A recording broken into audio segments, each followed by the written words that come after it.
privilegio, si se quiere, en nuestro país para estas vacaciones de invierno. Fuerte el aplauso para un amigo de Informales, el doctor Emilio Benítez, que nos vuelve a visitar, ¿eh? Y para nosotros es un enorme placer. Bueno, y muchas veces que usted vino al programa hablábamos acerca de los ACV y nos preguntábamos, sobre todo Laurita en producción, acerca de la aneurisma.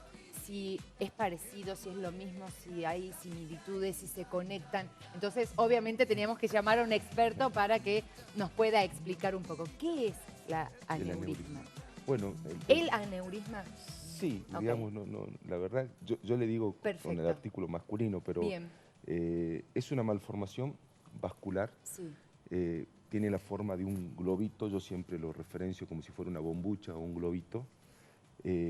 No se nace con él, se nace con la debilidad y se va produciendo a lo largo del tiempo. Hay que imaginarse esto, que de una arteria cerebral aparece una especie de globito o de bombuchita. Sí, entiendo. Como la bombucha, yo no sé si se sigue jugando la bombucha, pero quienes jugábamos a la bombucha, mientras uno más lo infla, más débil se ponen las paredes. Claro. Como la bombucha, en el cuello de la bombucha uno podía ver de qué color era la bombucha, ¿no es cierto? Es decir, el aneurisma es exactamente lo mismo.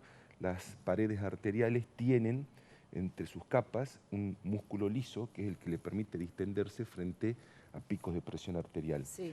Los aneurismas no tienen esa capa y entonces mientras más grande, más débiles se hacen en sus paredes y como la bombucha se revienta habitualmente por su fondo, es decir, por el último extremo. ¿Es totalmente sorpresivo? Sí, habitualmente son muy minúsculos y son silenciosos. Ajá. Y cuando se rompen... Silencioso quiere decir que no tenemos síntomas. No producen síntomas, salvo, uno ya entra en excepciones, pero salvo que sea un aneurisma gigante, en el cual ya se comporta como un elemento extraño, produciendo un efecto de masa o comprimiendo el tejido cerebral. Pero habitualmente son los menos y habitualmente son muy pequeños, y en estos pequeños existe el riesgo de ruptura. El problema es, y contestando parte de su pregunta, es cuando se rompe un aneurisma, es un accidente cerebrovascular, en este caso hemorrágico. Bien. Se produce además el tipo de hemorragia más habitual, es una hemorragia que se llama subaracnoidea, es decir, una hemorragia que baña el cerebro. Si bien, de acuerdo a la orientación del globito y hacia donde rompa la sangre, puede también producir un hematoma intracerebral, es decir, dañando el tejido cerebral. Entiendo. Pero en su gran mayoría es una hemorragia que baña el cerebro. Sin embargo, es una de las peores preocupaciones que tenemos los neurocirujanos, porque esto es una estadística a grandes rasgos, pero cuando se rompe el aneurisma, de 10 pacientes, 3 fallecen en el momento. Claro. Otros 3 no llegan al sanatorio, es decir, que de 10 pacientes estamos hablando que 4 solamente llegan a la posibilidad del tratamiento médico. Y de esos 4, 2 fallecen posteriormente por complicaciones. Es como fulminante. Mortal. Es una de las patologías dentro de la neurocirugía más agresivas, que menos chances a veces da el paciente, y encima es silencioso, porque si uno tuviera, si bien ahora ha avanzado muchísimo las técnicas de diagnóstico, antes el único estudio que existía realmente para poder saber era una angiografía cerebral, es decir, un cateterismo. Se entra por la pierna. Es un método mínimamente invasivo, pero es un método invasivo, por lo cual uno no puede, por un simple dolor de cabeza, para descartar un aneurisma, pedirle a un paciente un cateterismo. Ahora, ¿es el único síntoma que podríamos llegar a presentar frente al aneurisma? Si el aneurisma ¿El dolor de cabeza? No se rompe, no hay síntomas, salvo que sea gigante, que ahí sí puede generar dolor de cabeza, compresión de una... Pero no el dolor de cabeza que usted mencionaba en el ACV, que nos decía, que es como que se rompe una silla en nuestra cabeza, ese es el dolor. Ese es el dolor del aneurisma. Perfecto. Ese es el dolor del aneurisma. Cuando se revienta el globito, genera este dolor del sillazo en la cabeza sin advertencia. Claro, claro. Es realmente grave porque no es solamente el daño que produce inmediatamente, sino las consecuencias posteriores, porque además de la hemorragia, el aneurisma inmediatamente puede volver a romperse. Esa reruptura, a ese paciente que llegó al sanatorio, esa reruptura habitualmente no nos da una segunda chance.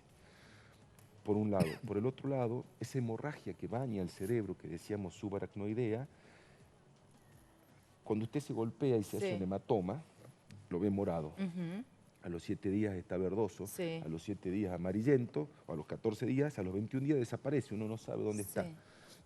Esa degradación de la sangre también pasa en esta hemorragia subaracnoidea, y entre el 4.º día y el 14.º día se produce por esa hemorragia una mala respuesta cerebral y vascular, y es que se produce una complicación que se llama vasoespasmo.